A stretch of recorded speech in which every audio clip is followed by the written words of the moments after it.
What's up? Welcome back. I'm John Stark from MacAMovieGuy.com, your favorite blind film critic, and today we're going to talk about Black Mirror Season 5, Episode 3, Jack, Rachel, and Ashley 2. I keep wanting to say Audrey 2, so I've had to do that intro a couple of times. Damn you, little shop of horrors.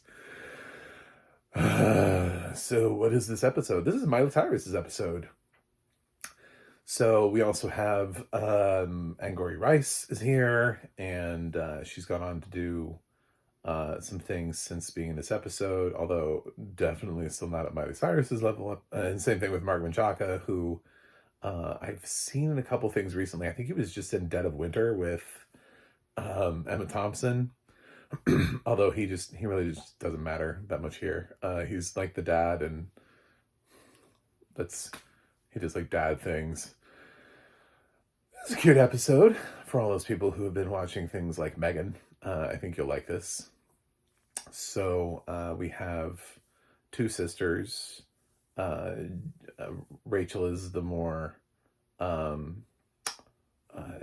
shy one of the duo, and she's not really making friends. She lives with her older sister Jack, who's more like into darker music and not as poppy, and already a surly kind of teenager. They live with their dad. Their mom died, and dad's just trying to figure out how to make it all work. He sort of works in pest control. He's trying to figure out the best way to subdue a mouse. And he's got these like experiments down there in the basement that he's working on. And there's this pop sensation, Ashley, that is just killing the game, played by Miley Cyrus, and they decide to release an Ashley 2 doll that you can have at home that's powered by AI, and your kid can have basically Ashley at home with this version. It's got her voice fully uploaded into it and reacts like any other AI would. So Rachel, of course, who has no friends, really wants this doll, and her older sister is like her, so she can have an imaginary friend. She thinks all this is dumb, and they never really go deep into the mother death stuff, but it's looming over this whole thing. And even with Ashley, like, she doesn't have parents, and she's actually been raised by her aunt the whole time. So like that is like a common thread between all of these girls. But Ashley is hating her life. She's tired of doing what she's doing. The kind of music that she's writing is not the kind of music they want her to sing. And her aunt is a bitch and has her, under her thumb. And there's like a contract that she signed that she can't get out of until she's 25. But she knows she's being doped, so she tries saving up these pills to prove. Backfires on her. Her aunt finds out and puts it in the takeout food in the most obvious scene ever. I was like, oh God, okay. She knows that her niece hasn't been taking her medicine, and she's been writing her feelings in a journal. And as soon as I saw the takeout food, I was like, well, she put it in the food. She was like, I'm going to buy food that you want to eat. Like, this is my plan. I was like, girl, don't eat that food. If you didn't see it get made, if you don't know where it came from, you cannot trust your aunt right now. Like, do not eat that food.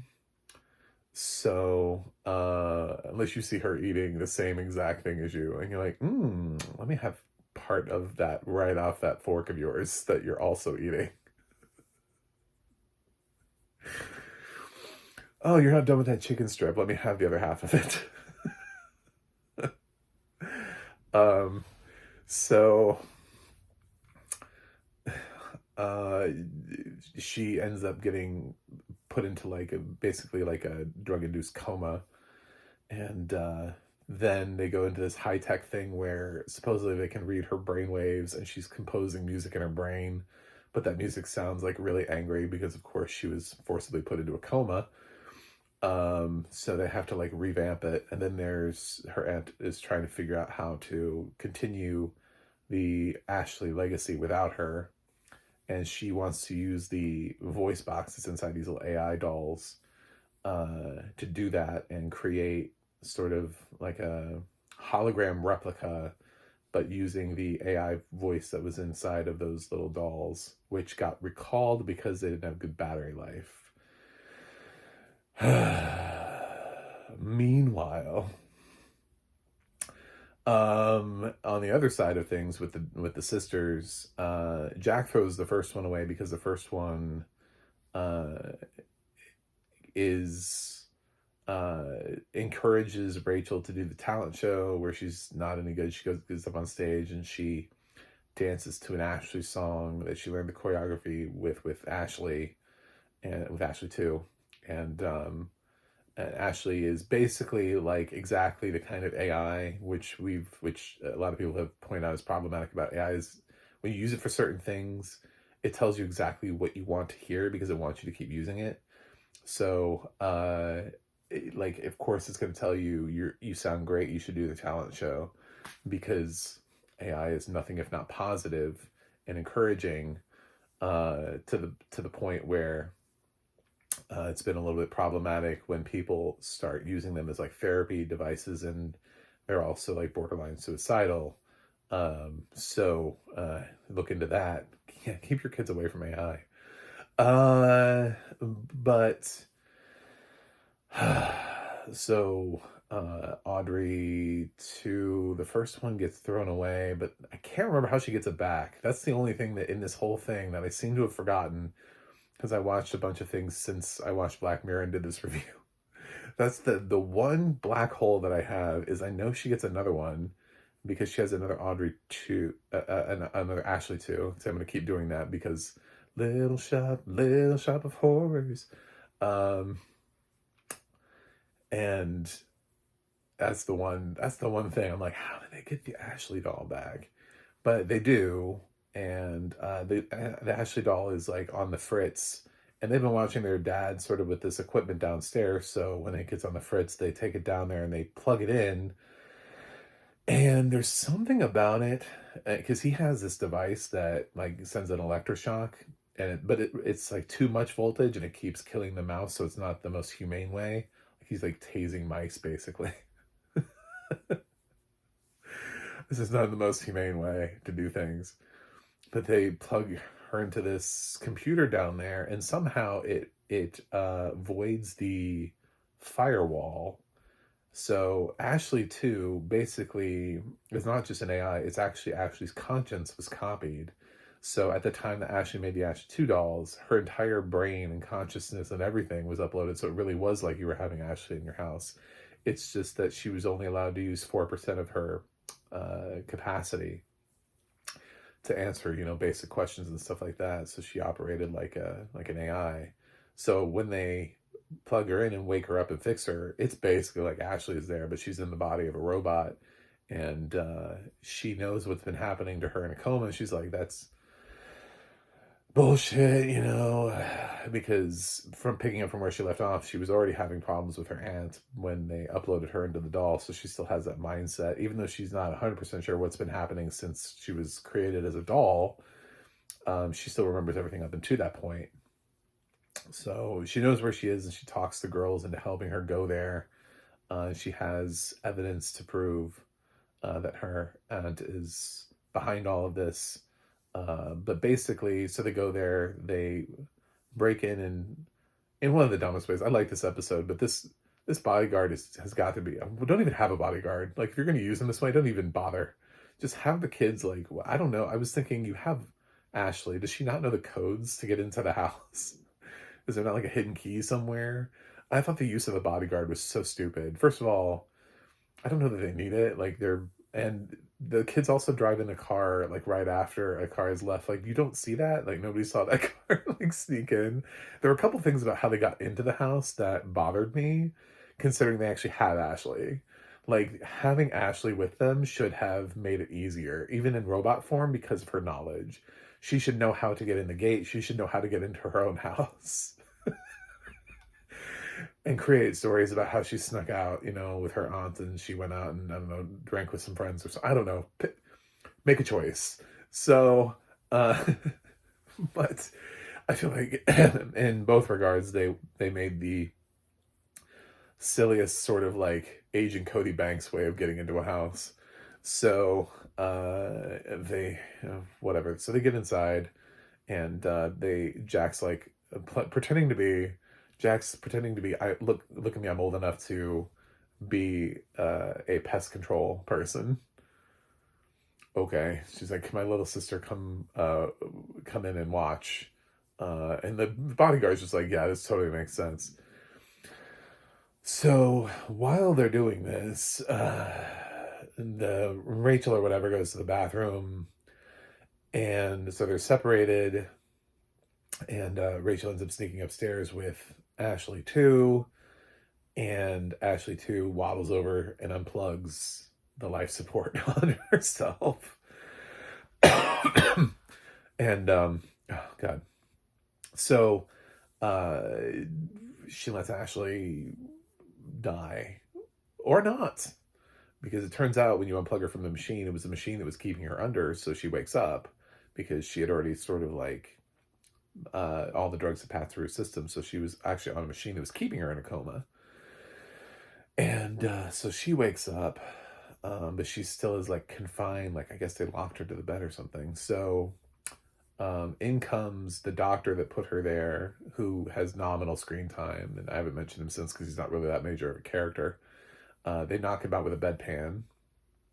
They free Ashley, and then meanwhile Jack downstairs tases the bodyguard, and then they all escape in the little Ratmobile, and they're being chased by police, and the two Ashleys end up helping the girls drive into the stadium where their aunt is making this big like hologram introduction for Ashley Eternal. And after that she was gonna kill her niece anyway. So they drive in, they barrel on through, and the cop is super like, get out of the car, get out of the car. His cop is on like, this cop has seen some shit, man. I thought he was funny.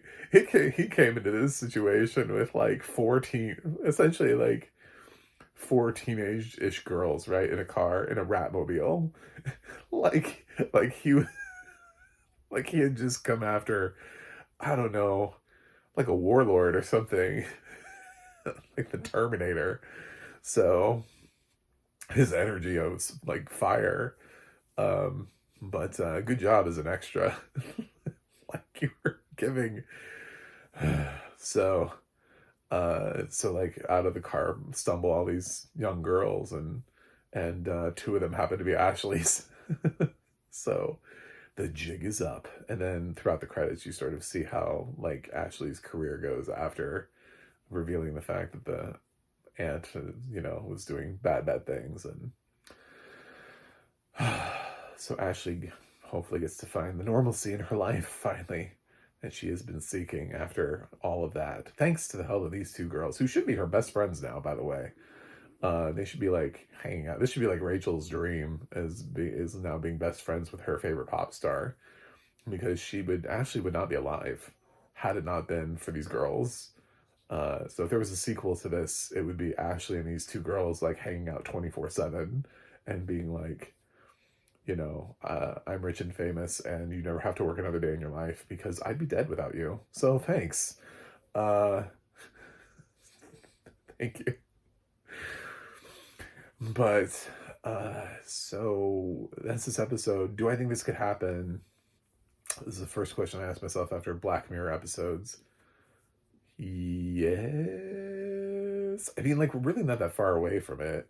It's funny because we were talking about like Ashley 2 dolls, and we've had that kind of thing before with like Megan, right? And like Chucky, and like those kind of dolls that talk and they come to life. So this is not like a unique premise unto Black Mirror that we've never done before. But even like in real life, I remember uh, Teddy Ruxpin. And that's what I was kind of thinking about when there was an Ashley 2. I was like, well, what if there was like an Ashley 2, but it was like the size of a Teddy Ruxpin doll? Now, we didn't get that in the audio description because that's a deep cut. And if you know what a Teddy Ruxpin is, your childhood was awesome. But if you don't, that's fine. It's an 80s thing. It's gone now. It's gone the way of the light bright. But so yeah, I think this could happen. Like in the future, I could see them making an Audrey 2. I could see them being able to like quote unquote read your brainwaves and interpret them as music. Like, sure. I mean, we already put people in medically induced comas, so having a machine that holds her in a coma, sure. Drugging somebody to get them in a coma, sure.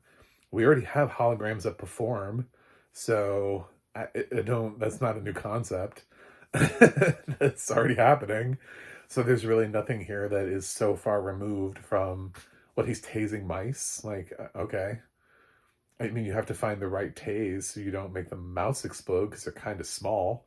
But other than that, sure. I feel like everything could happen that was in this episode. I don't think there's anything that couldn't. As far as would I do it, I don't know what part of that question is even applicable. Would I drug my niece? Do I have a niece? No, I don't have one because I don't have a brother or sister, so I can't have a niece. I was like, wait a minute, because I have cousins. I'm like, are those are not nieces? No, so I wouldn't be able to. Would I, from the aunt's perspective, would I have done anything she did? No. And she tries to be like, well, I'm 22 and I stepped up, and I'm like, bitch, people have kids in high school. I don't know what the fuck your problem is. Like, I had a classmate that got pregnant in the 8th grade. Like, he's just like, I don't. You made it to 22 before you got a kid. Congratulations. I mean, I know it was like unplanned and not your child, and you were raising your sister's kid, but let me pull out the smallest violin in the world for you. You didn't have to say yes, by the way. Other people could have taken care of her if you're that selfish. So, if you're looking at a baby being handed to you and being like, oh, I can manufacture this into a pop icon, then you should not be a parent. So, would I do what yeah, the thing about Ashley is that I think maybe she's a warning to kids who think they want stardom but then really don't. I feel like we have so many people who end up like they want to be pop stars and they want to be famous, they want to be actors, but they don't really understand what that means. And you see them like interacting with fans or with the press or whatever, and it's always like it's an inconvenience for them. It's like, bitch, you signed up for this. Like, do you not know what this is by this point? Like, we've been doing this for years, and you've seen other people before you stepped into these shoes. And so I have very little patience for celebrities who are like, oh, I can't right now. Like there are very limitations. If you were in the bathroom and you're taking a shit, fine. Absolutely. The bridge has been too far. But if you're just, I don't know, promoting a movie, I mean, there are nicer ways to do it, but we seem to have some people who just need to not be doing what they're doing anymore because it's not fun for them anymore. And maybe that's what Ashley's experiencing, is this just isn't fun anymore. It's not what she thought it was. She can't do it long term. She can only do it short term. She's burned out. She needs a break, something. But yeah, I don't know. I think there's a cautionary tale there, but I absolutely did want to follow that trajectory when I was younger, so I would have done that. And I think I would have been fine because I also knew what it meant to sit there and have annoying conversations with people and to sit in press junkets for hours on end and talk about the film and talk about like why you wanted to do something or why you made a choice, and to have to worry about like, did I pick my nose in public and did TMZ just capture it? Like things like that. So I don't know. And then from the girl's perspective, There's nothing really about Jack where I would ask my question, would I do that? Because she's the supporting player to Rachel. She basically just helps Rachel. Rachel, would I do any?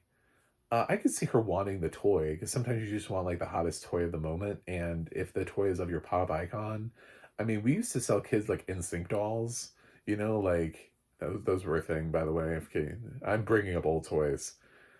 I'm an old man. Um, yeah, so like NSYNC had their own dolls. So do I think they could have made talking NSYNC dolls that sang music? Sure. Yeah, probably. And I mean, Tickle Me Elmo just flew off the shelf.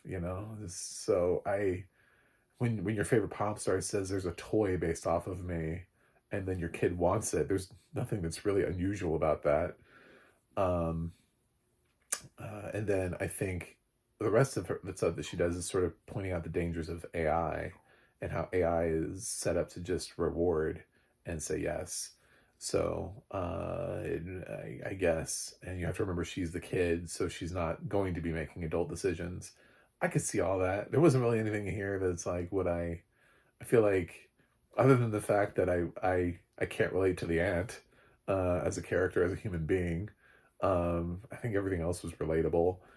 Like I said, the dad doesn't really do anything though. The dad is just sort of like, he's not really well developed, and most of the time we see him, he's just trying to do these experiments with these mice. So he never really gets a moment as a dad, like a dad moment, like a real dad moment. Like the most dad moment that he has is like right at the beginning with that car ride home, and then after that, it's just like, I'm here, feel my presence. So, um.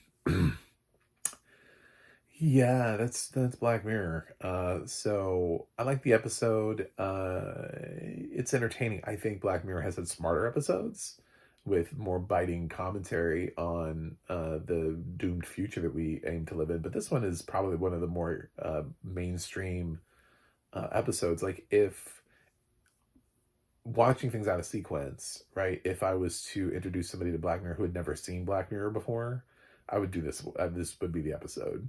I would start here because I think this is the most broadly playing episode because it's so close to things we've already seen that if you were to start with something really weird, like that first episode, the pilot, season 1, episode 1, is it's good for people who are ready for Black Mirror, like, and all that it entails, but it is weird.